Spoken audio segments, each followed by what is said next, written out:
ಶ್ರೀ ಗಣಪತಿ ಶಾರದಾ ಗುರುಭ್ಯೋ ನಮಃ. ತ್ವಮೇವ ಮಾತಾ ಚ ಪಿತಾ ತ್ವಮೇವ ತ್ವಮೇವ ಬಂಧುಶ್ಚ ಸಖಾ ತ್ವಮೇವ ತ್ವಮೇವ ವಿದ್ಯಾ ದ್ರವಿಣಂ ತ್ವಮೇವ ತ್ವಮೇವ ಸರ್ವಂ ಮಮ ದೇವ ದೇವ. ಶ್ರೋತೃಗಳಿಗೆ ಶ್ರೀ ಶಿವಪುರಾಣದ ರುದ್ರ ಸಂಹಿತೆಯ ಸತೀಖಂಡದ ಭಾಗಕ್ಕೆ ಸ್ವಾಗತ. ಹಿಂದಿನ ಅಧ್ಯಾಯದಲ್ಲಿ ದಕ್ಷ ಪ್ರಜಾಪತಿಯು ತಾನು ಮಾಡುತ್ತಿರುವ ಯಜ್ಞದಲ್ಲಿ ಶಿವನಿಂದೆಯನ್ನು ಮಾಡಿ ಆ ಯಜ್ಞಕ್ಕೆ ಆಹ್ವಾನಿತಳಾಗದಿದ್ದರೂ ತನ್ನ ತಂದೆ ಎಂಬ ಅಭಿಮಾನದಿಂದ ಬಂದಂತಹ ದಕ್ಷ ಕನ್ಯೆ ದಾಕ್ಷಾಯಿಣಿ ಸತೀ ದೇವಿಯನ್ನು ಅಪಮಾನಗೊಳಿಸುತ್ತಾನೆ. ಆ ಸಂದರ್ಭದಲ್ಲಿ ಶಿವನಿಂದೆಯಾಗುತ್ತಿರುವುದು, ಶಿವನಿಗೆ ಯೋಗ್ಯವಾದ ಸತ್ಕಾರವಿಲ್ಲದಿರುವುದನ್ನು ಕಂಡಂತಹ ದಾಕ್ಷಾಯಿಣಿ ಸತೀ ದೇವಿಯು ಎಲ್ಲ ದೇವಗಣಗಳನ್ನು, ನೆರೆದಿದ್ದ ಎಲ್ಲ ದೇವಗಣಗಳನ್ನು ಶಪಿಸಿ ತಾನು ಕೂಡ ತನ್ನ ಶರೀರವನ್ನು, ಯಾವ ದಕ್ಷ ಪ್ರಜಾಪತಿಯಿಂದ ತನಗೆ ಶರೀರವು ಕೊಡಲ್ಪಟ್ಟಿತ್ತು, ಮಗಳಾಗಿ ಆ ಶರೀರವನ್ನು ತ್ಯಜಿಸಲು ನಿರ್ಧರಿಸುತ್ತಾಳೆ. ಬ್ರಹ್ಮದೇವರು ಹೇಳುತ್ತಾರೆ, ನಾರದನೇ, ಮೌನಳಾದ ಸತೀ ದೇವಿಯು ತನ್ನ ಪತಿಯನ್ನು ಆದರದಿಂದ ಸ್ಮರಿಸುತ್ತಾ ಶಾಂತ ಚಿತ್ತಳಾಗಿ ಉತ್ತರ ದಿಕ್ಕಿನ ಭೂಮಿಯಲ್ಲಿ ಕುಳಿತು ಬಿಟ್ಟಳು. ಆಕೆಯು ವಿಧಿವತ್ತಾಗಿ ನೀರಿನಿಂದ ಆಚಮನ ಮಾಡಿ ವಸ್ತ್ರವನ್ನು ಹೊದ್ದುಕೊಂಡು ಪವಿತ್ರ ಭಾವದಿಂದ ಕಣ್ಣುಗಳನ್ನು ಮುಚ್ಚಿಕೊಂಡು ಪತಿಯನ್ನು ಚಿಂತಿಸುತ್ತಾ ಯೋಗ ಮಾರ್ಗದಲ್ಲಿ ಸ್ಥಿತಳಾದಳು. ಅವಳು ಆಸನವನ್ನು ಸ್ಥಿರಗೊಳಿಸಿ ಪ್ರಾಣಾಯಾಮದ ಮೂಲಕ ಪ್ರಾಣ ಮತ್ತು ಅಪಾನವನ್ನು ಏಕರೂಪವಾಗಿಸಿ ನಾಭಿ ಚಕ್ರದಲ್ಲಿ ಸ್ಥಿರಗೊಳಿಸಿದಳು.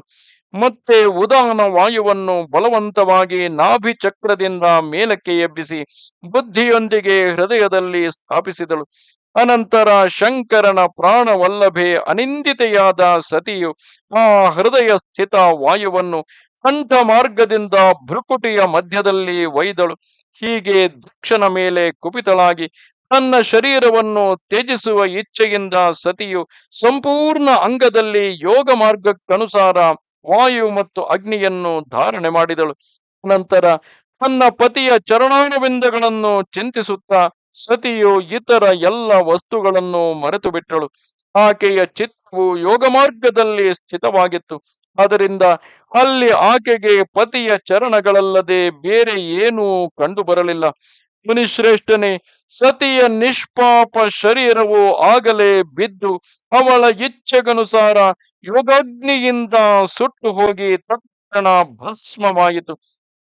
ಆಗ ಅಲ್ಲಿ ಬಂದಿರುವ ದೇವತೆ ಮುಂತಾದವರು ಈ ಘಟನೆಯನ್ನು ನೋಡಿದಾಗ ಅವರು ಜೋರಾಗಿ ಹಾಹಾಕಾರ ಮಾಡತೊಡಗಿದರು.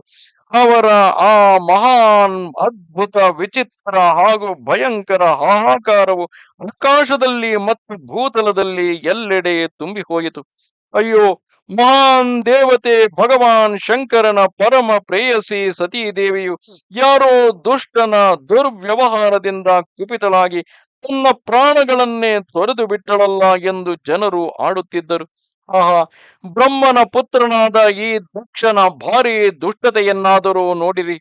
ಎಲ್ಲ ಚರಾಚರ ಜಗತ್ತು ಯಾರ ಸಂತಾನವಾಗಿದೆಯೋ ಅವನ ಪುತ್ರಿ ಮನಸ್ವಿನಿ ಸತೀ ದೇವಿಯು ಸದಾ ಮಾನ್ಯತೆ ಪಡೆಯಲು ಯೋಗ್ಯಳಾಗಿದ್ದ ಆಕೆಯೇ ಹೀಗೆ ಅಪಮಾನಿತಳಾಗಿ ಪ್ರಾಣಗಳನ್ನೇ ಕಳೆದುಕೊಂಡು ಬಿಟ್ಟಳಲ್ಲ. ಭಗವಾನ್ ವೃಷಭಧ್ವಜನ ಪ್ರಿಯ ಸತಿಯು ಸದಾ ಸರ್ವ ಸತ್ಪುರುಷರಿಂದ ನಿರಂತರ ಸಮ್ಮಾನ ಪಡೆಯುವ ಅಧಿಕಾರಿಣಿಯಾಗಿದ್ದಳು. ಶಿವನ ನಿಂದೆಯನ್ನು ಆಕೆಯು ಸಹಿಸದಾದಳು. ಈ ಪ್ರಜಾಪತಿ ದಕ್ಷನು ಬ್ರಾಹ್ಮಣ ದ್ರೋಹಿಯಾಗಿದ್ದಾನೆ. ಅದರಿಂದ ಇಡೀ ಜಗತ್ತಿನಲ್ಲಿ ಅವನಿಗೆ ಮಹಾನ್ ಅಪಕೀರ್ತಿ ಪ್ರಾಪ್ತವಾದೀತು. ತನ್ನ ಪುತ್ರಿಯೇ ಅವನ ಅಪರಾಧದಿಂದ ಪ್ರಾಣತ್ಯಾಗ ಮಾಡಲು ಉದ್ಯುಕ್ತಳಾದಾಗಲೂ ಆ ಮಹಾ ನರಕ ಭೋಗಿ ಶಂಕರ ದ್ರೋಹಿಯು ಆಕೆಯನ್ನು ತಡೆಯಲೇ ಇಲ್ಲ. ಯಾವಾಗ ಎಲ್ಲ ಜನರು ಹೀಗೆ ಹೇಳುತ್ತಿದ್ದರು, ಆಗಲೇ ಶಿವನ ಪಾರ್ಷದರು ಸತಿಯ ಈ ಅದ್ಭುತ ಪ್ರಾಣತ್ಯಾಗವನ್ನು ನೋಡಿ ಕೂಡಲೇ ಕ್ರೋಧದಿಂದ ಅಸ್ತ್ರ ಶಸ್ತ್ರಗಳನ್ನು ಎತ್ತಿಕೊಂಡು ದಕ್ಷನನ್ನು ಕೊಲ್ಲಲು ಎದ್ದು ನಿಂತರು. ಯಜ್ಞ ಮಂಟಪದ ದ್ವಾರದಲ್ಲಿ ನಿಂತಿರುವ ಅವರು ಭಗವಾನ್ ಶಂಕರನ ಭಾರಿ ಬಲಿಷ್ಠರಾದ 60,000 ಪಾರ್ಷದರು ಅತ್ಯಂತ ಕ್ರೋಧಗೊಂಡರು. ನಮಗೆ ಧಿಕ್ಕಾರವಿರಲಿ, ನಮಗೆ ಧಿಕ್ಕಾರವಿರಲಿ ಎಂದು ಹೇಳುತ್ತಾ ಭಗವಾನ್ ಶಂಕರನ ಗಣಗಳ ಆ ವೀರ ಯೂಥಪತಿಗಳೆಲ್ಲರೂ ಪದೇ ಪದೇ ಗಟ್ಟಿಯಾಗಿ ಹಾಹಾಕಾರ ಮಾಡತೊಡಗಿದರು. ದೇವರ್ಷಿಯೇ, ಎಷ್ಟೋ ಪಾರ್ಷದರು ಅಲ್ಲಿ ಶೋಕದಿಂದ ಅತ್ಯಂತ ವ್ಯಾಕುಲರಾಗಿ ಹರಿತವಾದ ಪ್ರಾಣನಾಶಕ ಶಸ್ತ್ರಗಳಿಂದ ತನ್ನ ಮಸ್ತಕ, ಮುಖ ಮುಂತಾದ ಅಂಗಗಳಲ್ಲಿ ಆಘಾತ ಮಾಡಿಕೊಂಡರು. ಹೀಗೆ 20,000 ಪಾರ್ಷದರು ಆಗ ದಕ್ಷ ಕನ್ಯೆ ಸತಿಯ ಜೊತೆಗೆ ನಷ್ಟವಾದರು. ಇದೊಂದು ಅದ್ಭುತ ಮಾತೆ ನಡೆಯಿತು. ನಷ್ಟವಾಗದೆ ಉಳಿದ ಮಹಾತ್ಮ ಶಂಕರನ ಪ್ರಮಥ ಗಣಗಳು ಕೋಪಗೊಂಡು ದಕ್ಷನನ್ನು ಕೊಲ್ಲಲು ಆಯುಧಗಳನ್ನು ಎತ್ತಿಕೊಂಡು ಸಿದ್ಧರಾದರು.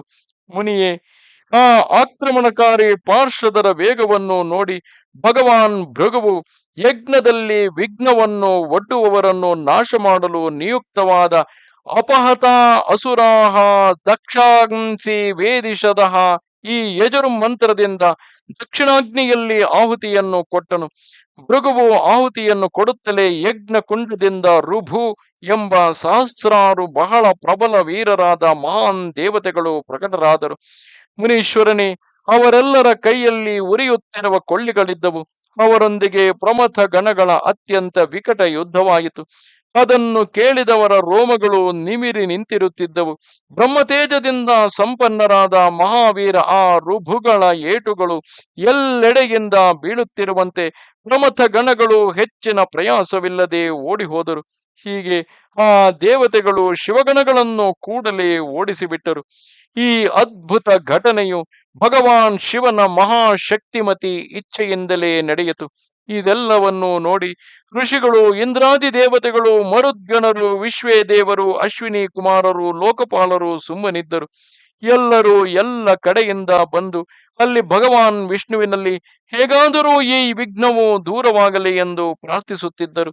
ಅವರು ಉದ್ವಿಗ್ನರಾಗಿ ಪದೇ ಪದೇ ವಿಘ್ನ ನಿವಾರಣೆಗಾಗಿ ಪರಸ್ಪರ ಮಾತಾಡಿಕೊಳ್ಳುತ್ತಿದ್ದರು.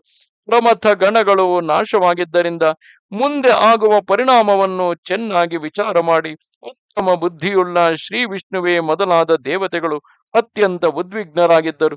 ಮುನಿಯೇ, ಈ ಪ್ರಕಾರ ದುರಾತ್ಮ ಶಂಕರ ದ್ರೋಹಿ ಬ್ರಹ್ಮಬಂಧು ದಕ್ಷನ ಯಜ್ಞದಲ್ಲಿ ಆಗ ಭಾರಿ ದೊಡ್ಡ ವಿಘ್ನವು ಉಪಸ್ಥಿತವಾಯಿತು. ಈ ರೀತಿಯಾಗಿ ಸತೀ ದೇವಿಯು ಶಿವನಿಂದೆಯನ್ನು ತಡೆದುಕೊಳ್ಳಲಾರದೆ ಅಲ್ಲಿಯೇ ಯೋಗಾಗ್ನಿಯಲ್ಲಿ ತನ್ನ ಶರೀರವನ್ನು ತ್ಯಜಿಸುತ್ತಾಳೆ. ಶಿವನ ಪಾರ್ಷದರು ಸ್ವತಃ ತಾವೇ ತಮ್ಮ ಹತ್ಯೆಯನ್ನು ಮಾಡಿಕೊಳ್ಳುತ್ತಾರೆ. ಇನ್ನು ಕೆಲವರು ದಕ್ಷನನ್ನು ಕೊಲ್ಲುವ ಸಲುವಾಗಿ ಮುನ್ನುಗ್ಗಿದಾಗ ಆ ಯಜ್ಞವನ್ನು ರಕ್ಷಿಸುತ್ತಿದ್ದ ಭೃಗುಗಳು ಸೃಷ್ಟಿಸಿದಂತಹ ದೇವತೆಗಳಿಂದಾಗಿ ಅವರು ಅಲ್ಲಿಂದ ದೂರವಾಗಿ ಹೋಗುತ್ತಾರೆ. ಇದೆಲ್ಲವೂ ಭಗವಾನ್ ಶಿವನ ಸಂಕಲ್ಪವೇ ಆಗಿದೆ. ಶಿವದ್ರೋಹಿಯಾಗಿ ದಕ್ಷನು ಮಾಡುವ ಈ ಕಾರ್ಯದಿಂದ ಮುಂದೆ ಮಹತ್ತರವಾದ ಘಟನೆಗಳು ನಡೆಯುವುದಕ್ಕೆ ಅದು ವೇದಿಯಾಗಿದ್ದು, ಭಗವಾನ್ ಶಿವನೇ ಆ ಜಾಗದಲ್ಲಿ ದೇವತೆಗಳ ಯೋಗ್ಯತೆಯನ್ನು, ಭಗವಾನ್ ಶಿವನ ಮಹತ್ತನ್ನು ತಿಳಿಸುವ ಸಲುವಾಗಿಯೇ ಲೋಕೋಪಕಾರದ ದೃಷ್ಟಿಯಿಂದಲೇ ಈ ಕಾರ್ಯವನ್ನು ಮಾಡುತ್ತಿರುವನು. ನಮಸ್ತೆ ಶಾರದೆ ದೇವಿ, ಕಾಶ್ಮೀರ ಪುರವಾಸಿನಿ, ತ್ವಾಮಹಂ ಪ್ರಾರ್ಥಯೇ ನಿತ್ಯಂ, ವಿದ್ಯಾದಾನಂಚ ದೇಹಿಮೆ. ನಮಸ್ಕಾರ.